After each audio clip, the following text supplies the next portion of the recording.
Weekly News. Renton, Chairman and Co-founder of LendIt Fintech, joined as always by my good friend and colleague, Todd Anderson. How are you doing, Todd? I'm good, Peter. How are you? And I'm great. And coming at us inside what looks like a wall of whiskey behind him, we have Andrew Dix from Crowdfund Insider. How are you doing, Andrew?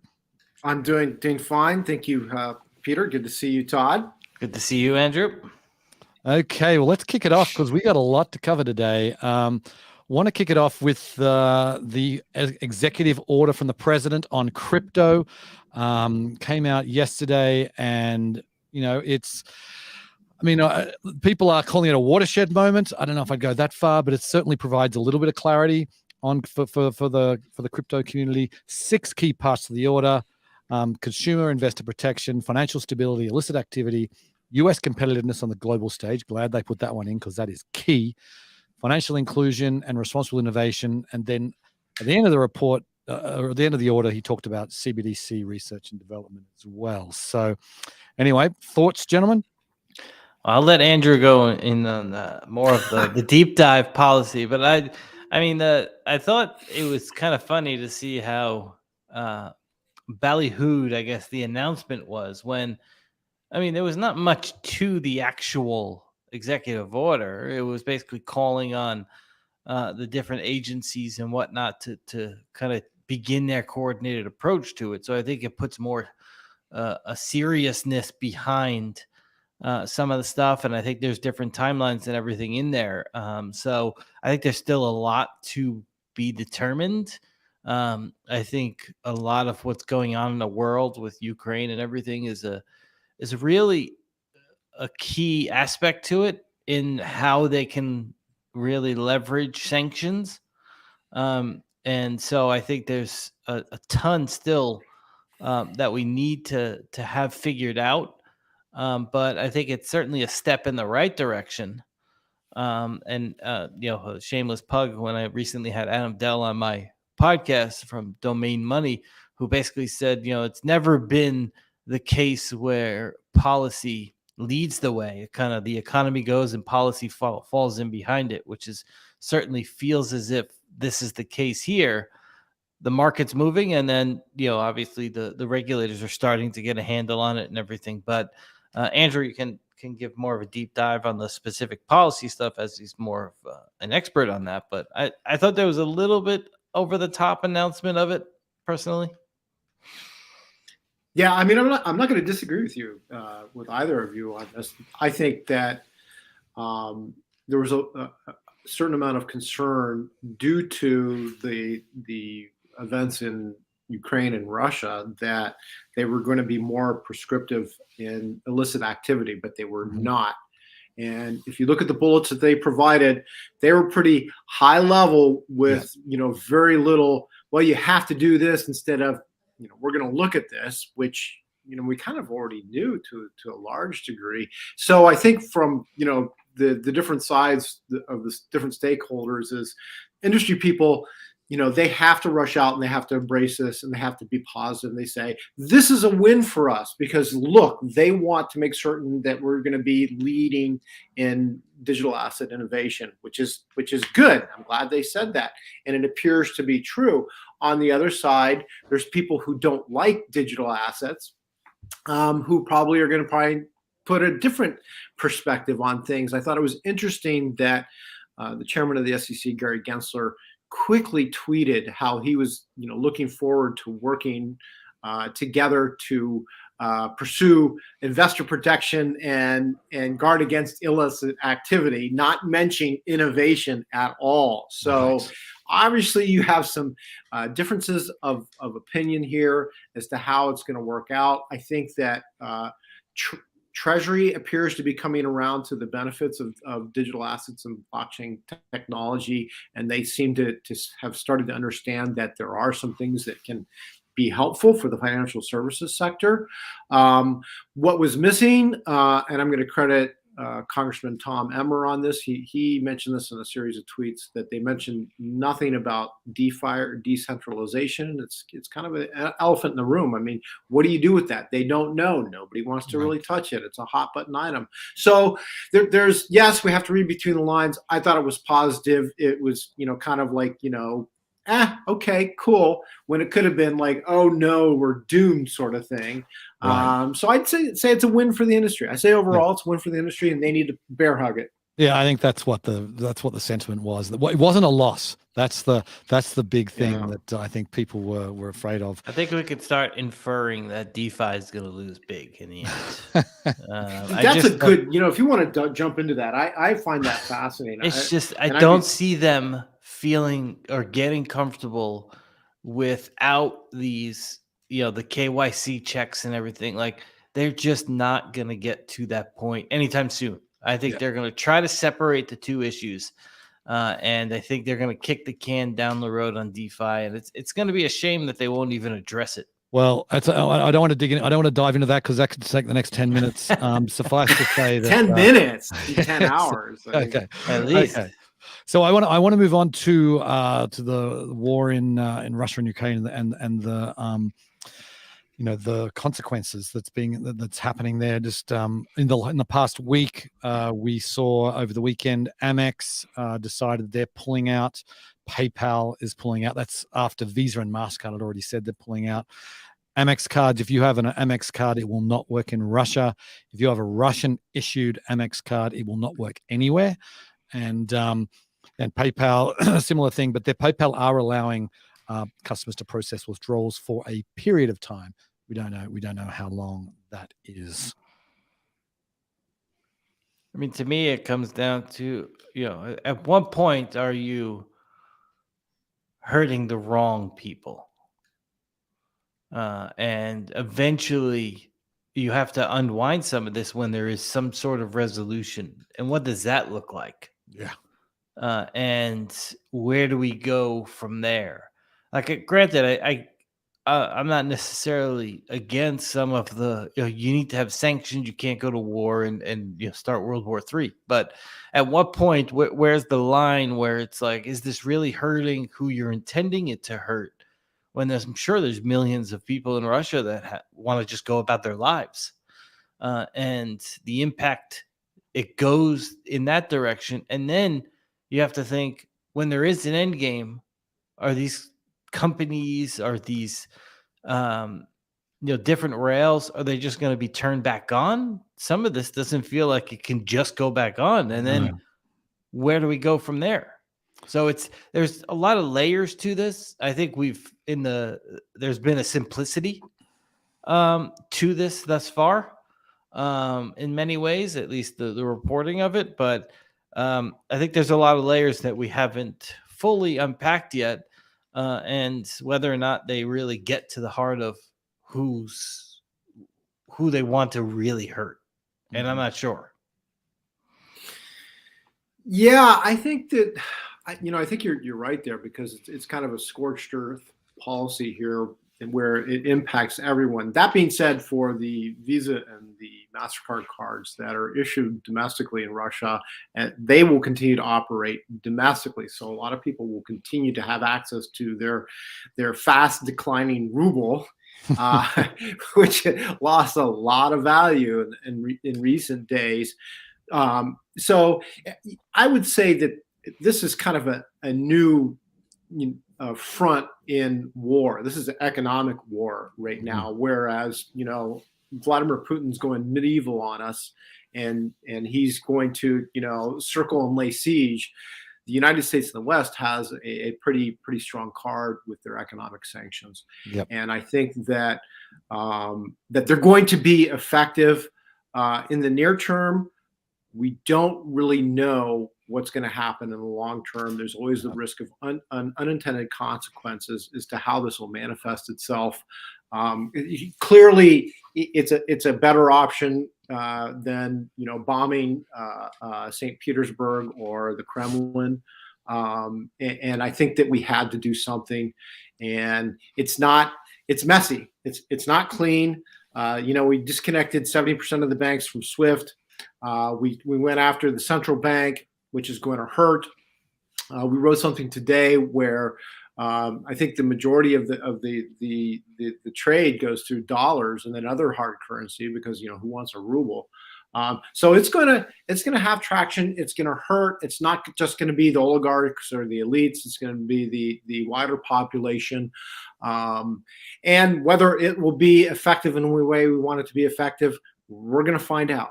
Yep. You know, Yep. you can't argue with that. I think that I could go on and on and on about this, but I need to cut myself short. I think it's the right move in the near term, but I do think once a resolution is found, we will quickly, reverse gears and pull back. Right. Russia is in a bad spot. They talk about partnering with China. China's, SIP system is not in any way, similar to, what is on the global markets or SWIFT or anything. So Right. Russia isn't taking a This beating. feels like an off ramp would help, come to a deal quicker. And the more that there's like this line, and they can't restart things quickly, feels like it's just lengthens out processes at times. I don't know. Well, we're not going to get into the details of foreign policy here. So let's move on. Coinbase had a blog post this week, which I thought was really interesting. They talked about the fact that they're blocking 25,000 Russian-linked crypto addresses. These are most of these accounts they've been monitoring since before the war in Ukraine. But the thing that I thought was most interesting, and this is just not being made public enough, and I wish Elizabeth Warren would listen to this. They are not No way. They are not seeing a surge in activity to evade sanctions. That's like that. That is basically, you can think about it. And he said, digital assets. This is a quote from the blog post. Digital assets are traceable, permanent, and public. And that's the thing that Coinbase is. If Russian government was trying to evade sanctions, Coinbase would see it. Other people we would see it on the blockchain, and that's simply not happening. It's a fundamental misunderstanding that many people in Congress, Emmert and McHenry and a few others have a pretty in-depth knowledge of, but many others don't. And that's the part of the letter this week that still makes me nervous for the industry, is that the gap is still pretty wide. And there's a handful that are super knowledgeable and have spent time, have probably buy and trade crypto to get a sense, have done DeFi transactions to get a sense of what this is all about, and most are just reading the little paragraphs that are in front of them, put them by the staff, and I know it's a win this week, but it's a nervous win. If I was in the industry, you have to be obviously very accepting of it, but I'd still be a little bit on the edge of my seat. Yeah. So facts, the crypto market is simply not large enough to be able to materially aid the Russian government. It's just not, you're spitballing. It's not going to happen. So anybody that says, well, the Russian government's going to use crypto to evade sanctions has no idea what they're talking about, like certain senators that we know. Now, could the elites or oligarchs use or try to use? They could try, but as Coinbase and other platforms pointed out, it's very transparent. Sure, there's Monero. It's a privacy coin, but it's not really that private, and the market cap's not that big. So what are you going to do? It's really not an effective vehicle to evade the watchful eye of our government and other governments. And frankly, there's far more effective ways to get around sanctions. So I don't see it happening. Every crypto exchange in the United States, or marketplace, whatever we'll call it, they're applying KYC, AML rules and regulations. All the big crypto exchanges in the world are doing the same because of the FATF travel rule, or they're going to, and they certainly do not want to upset the U.S. government or the EU. So they're not going to be letting themselves be used to launder money. I guess, worst case scenario is there's about 300 crypto exchanges in the world, and most of them do nothing in in transfers, maybe you could induce a couple of those, but I mean, it's just not going to happen. Right, and that's the thing that I think. I think it was Chainalysis I read that they have seen no new whales come into crypto in the last like 2 weeks. So no new whales, no new big big crypto movements happening in the multi-billion-dollar sort of crypto movements. It's just not happening. So there's the probably many small time holders of crypto are using it to limit the sanctions, but they're Russian citizens most likely, or just Ukrainians. look how complicated it was for some large asset managers to acquire 400, 500, 600 million worth of Bitcoin. Like, it takes a lot, right, to get that. And it doesn't happen over the span of a couple of days. right. Yeah, there's a few podcasts that the asset managers explain, like, it's a lot of work and it's not easy to do. And there's no way that it's like, oh yeah, I just evaded sanctions like that. Yeah. Anyway, the thing I want one more point before you move on, Peter, is that the thing that interests me about the Coinbase statement was they had stopped 25,000 accounts. It's like, are there 25,000 rich people in Russia? I thought there were like a couple dozen, right? I mean, how many oligarchs are there? But I mean, okay, go on. Yes. Okay. So let's talk about Better.com, who did not have a good week. Certainly their employees didn't.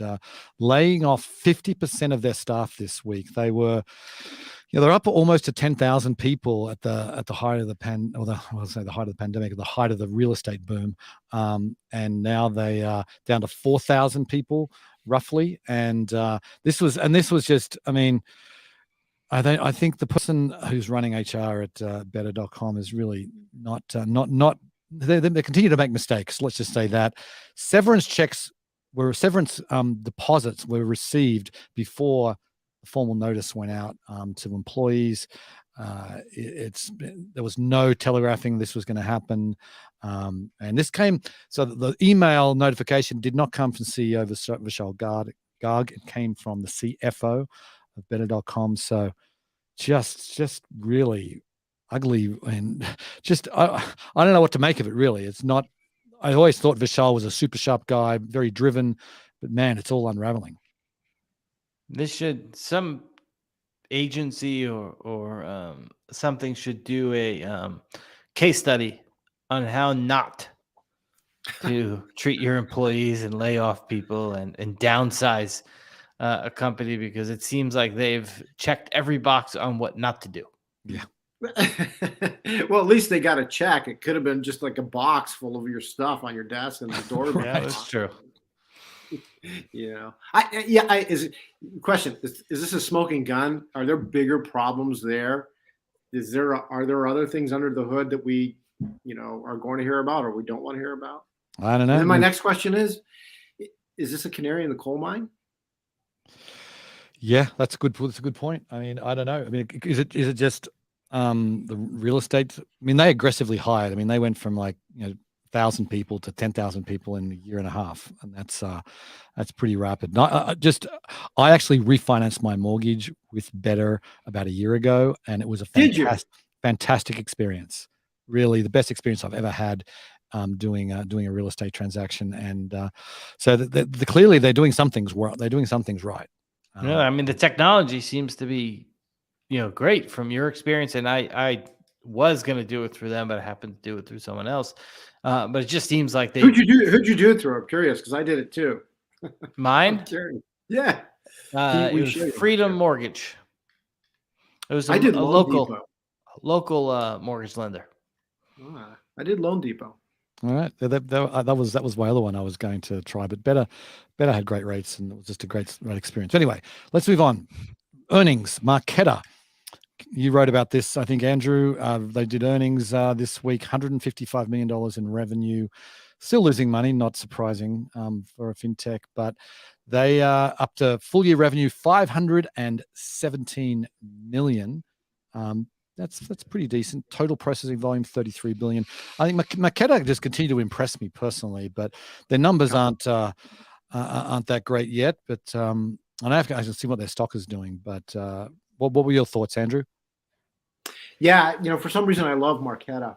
and it's one of these fintechs that is not sexy at all. I mean, there's no like there's no shiny here. It's really it's the gears that makes things work in the background.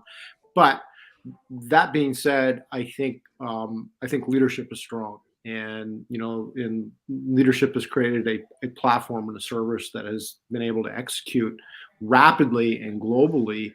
And when I looked at the numbers first, I was like, they're losing, they're growing, yeah, but really, what Wall Street liked was their forecast for the coming quarter and the growth they were showing. And so today everything was down, but the shares rose in after hours trading after they released the numbers and the forecast was strong, and they continue to ink partnerships with important players around the world, and that's what you want to see in a market where you potentially have other competitors that can do similar products. But I think right now they're the horse leading the race, right? Yep.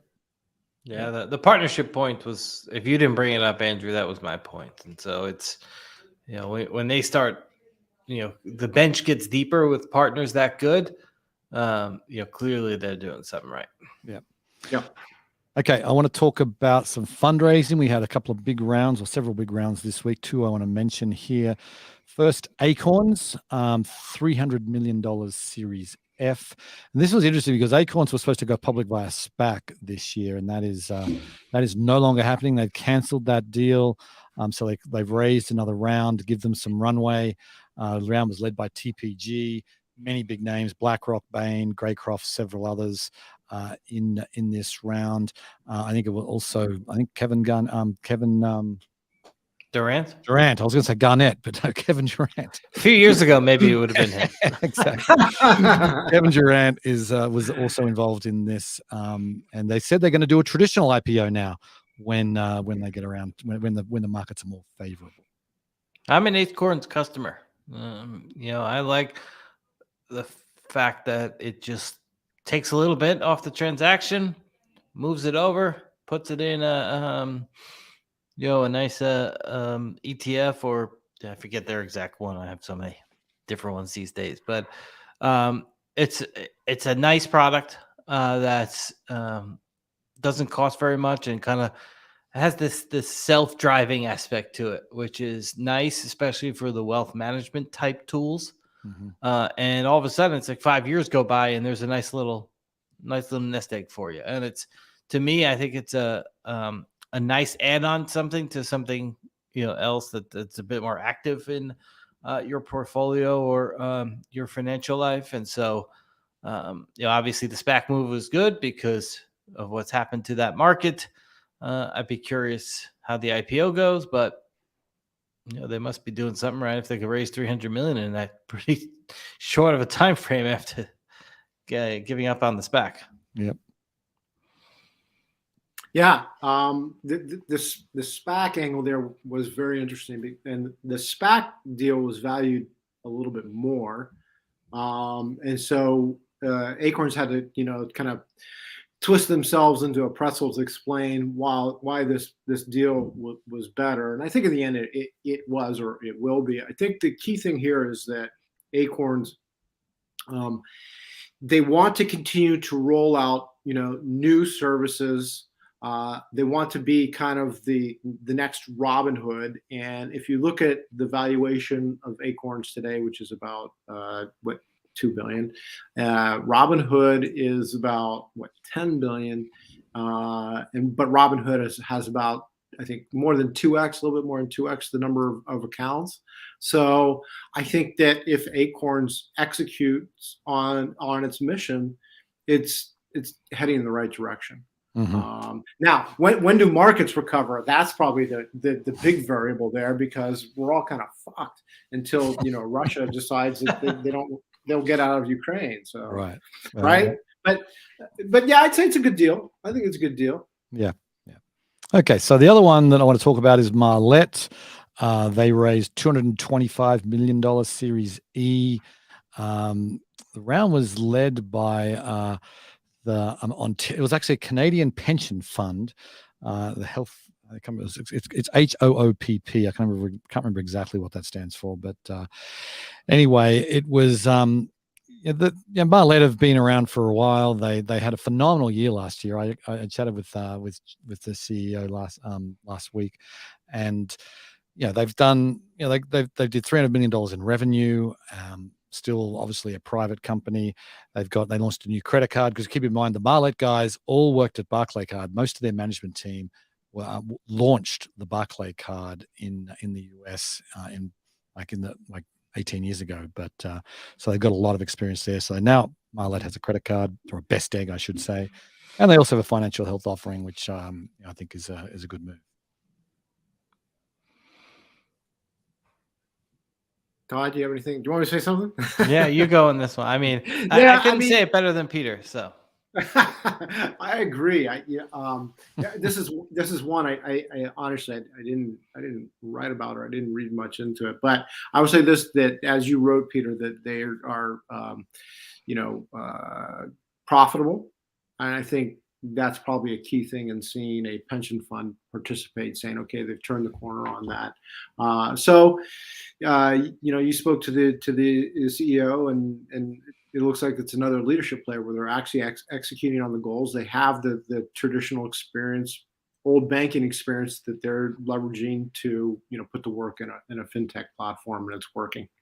Right. The only thing I guess I'll add, being that I've thought of something now to say different than Peter, is we've seen Jeffrey up close. We went to China with him, and it doesn't surprise me the way that they're able to execute. I mean, talk about a steady leader.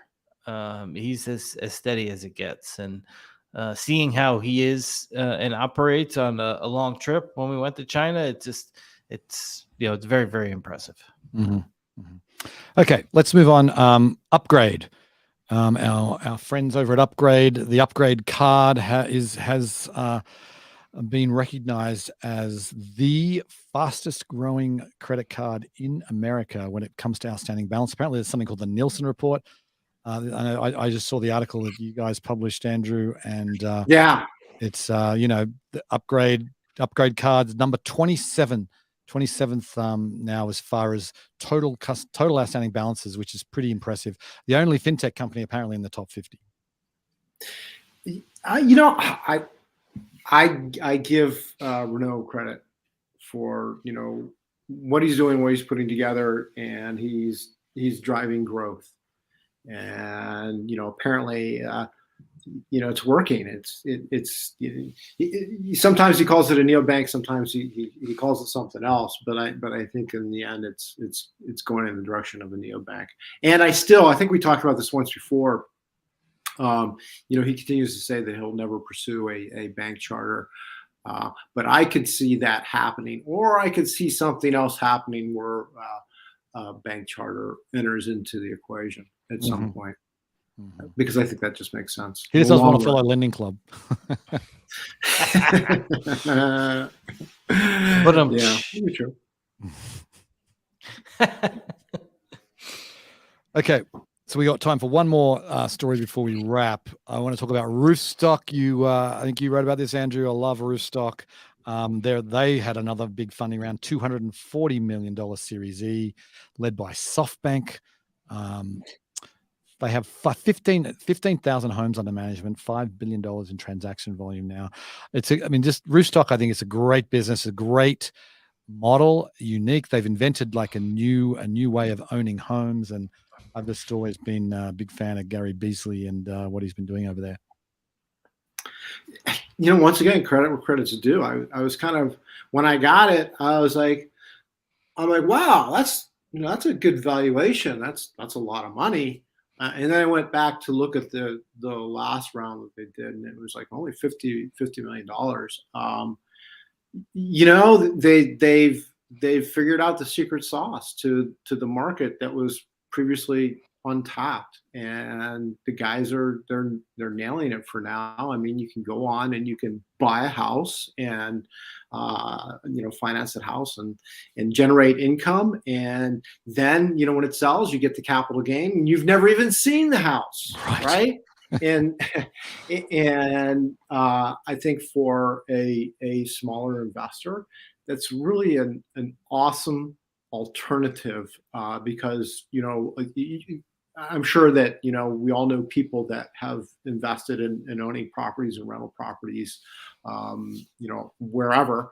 They're making it easy, and they're making, and the returns, if you look at some of the returns that they're talking about, they're really pretty good. Now the rental income, it tends to be consistent and whatever, but you're in a low interest rate environment, and so I think you're generating good returns. But if you can get that capital gains kicker in there, that's kind of a nice play.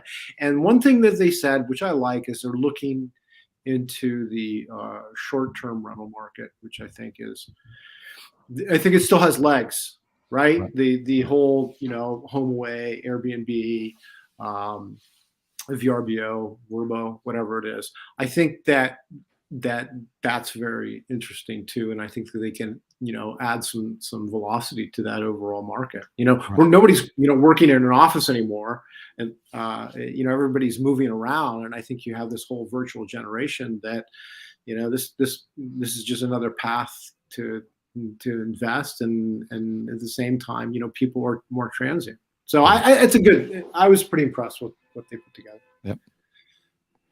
Okay. Any thoughts, Todd? Should we wrap it up?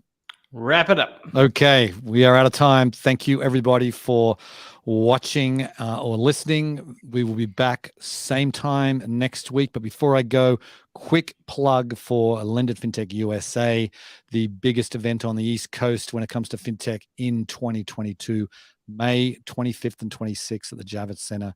Go to lendit.com. Go register. Okay. Right. Thanks, everybody. Thanks, Peter. Andrew. See you, Andrew. See ya. Thank you. It's good seeing everybody. Yep. Bye.